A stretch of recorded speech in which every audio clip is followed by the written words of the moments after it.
Hi everyone! Good morning! Ayan, magdadrive na naman ang Reyna ng kalsada. So,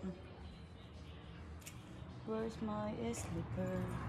Maaga na naman nagising dahil may pupuntahan kami ngayon at pagkatapos mag-grocery kami para paninda sa tindahan.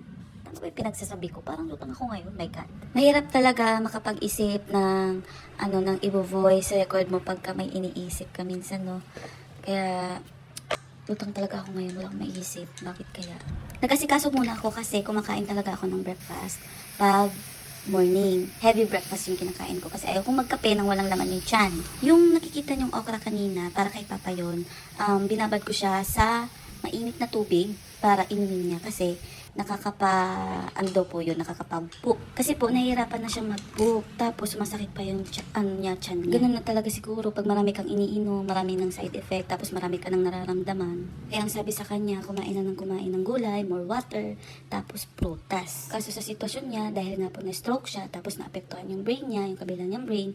So, yung panlasa niya, nag-iba na rin, pati yung ugali, talagang pag matanda na kailangan talaga ng mahabang pasensya at dapat aalagaan talaga. Tsaka dapat, lagi nyo silang pagsasabihan kasi kahit na pagsabihan nyo sila, paulit-ulit pa din nilang gagawin yun. Kasi nga, yun ang kinasanayan nila.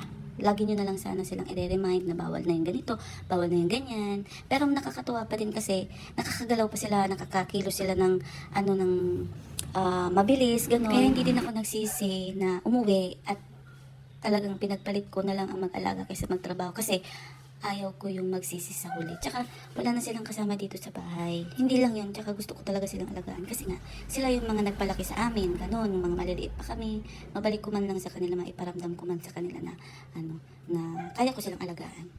Huy! My God, nakakaiyak naman. Nakakaiyak pag ganito yung yung topic. Kaya minsan, ini-enjoy ko na yung live, ini-enjoy ko na kasama ko pa sila. Kasi nakakaiyak naman. Ayaw ko na ganito. Ayan, tuluyan na ako umiyak. Wala lang, kasi pag naiisip ko yung mga sinasabi sa akin ng doktor na ganito, ganyan, nalulungkot lang ako kasi naiisip ko matanda na sila. Kaya lagi ko talagang tinatanong kung ano yung masakit nila, kung ano yung nararamdaman nila. Ay, ayaw ko na nga magkwento, nakakaiyak naman pagkaganito. At yun na nga, natapos na namin lahat, nakapag-grocery na kami, namili na kami ng pagkain ng baboy. Umuwi na rin kami. Tapos pagdating namin, isinugod namin sa ospital yung aming kapitbahay. Hindi ko na siya kinunan, hindi ko na siya pinangalanan dahil na for privacy na din. At yun na nga, pagdating doon, hindi sila tinanggap dahil nga daw, kino-confine lang nila, dapat daw 50-50 na, ganun. Kaya maraming namamatay sa PMC kasi ganyan yung kalakaran nila. Tapos, hinahanap pa ng referral, kaya nga emergency. Kasi nga, wala na. Close na yung mga clinic, kaya nga in-emergency siya. Check man lang sana kung ano yung nararamdaman ng tao, kung ano ba yung maganda sa kanya. Kaya nga gusto magpa-confine ng tao kasi hindi niya nakaya yung sakit. Mahirap kasi magsalita ngayon, no? I-judge ka pa ng iba, kasi dapat ganito, ganyan, hindi naman nila alam yung sitwasyon. Ay, minsan, ang hirap, unfair din ng mga tao. Kasi nga, pag alis namin doon, siyempre binaba na nga, ang sabi, aasikasuhin nila. Tapos ito yung mababalitaan namin, pinapauwi na dahil nga dapat daw ang i-confine 50-50. Kaya ngayon, babalik kami doon para mapacheck siya sa iba, para na din matanong kung ano na yung magandang gawin. Kasi talagang sobra na yung sakit ng tiyan niya, hindi niya nakaya, tapos marami pa siyang bukol, ganun. Kaya nga kailangan emergency na yung ganun. Bakit kailangan 50-50 pa? Bago kami umuwi kagabi, ayan, kumain muna kami. Kasi may inumin si mama ng gamot. Kaya sabi ko, bago kami umuwi, bago kami bumiyahe, pauwi, kumain muna. Nakarating nga kami ng Robinson, nakapambahay kami. Buti na lang yung bag ko maganda.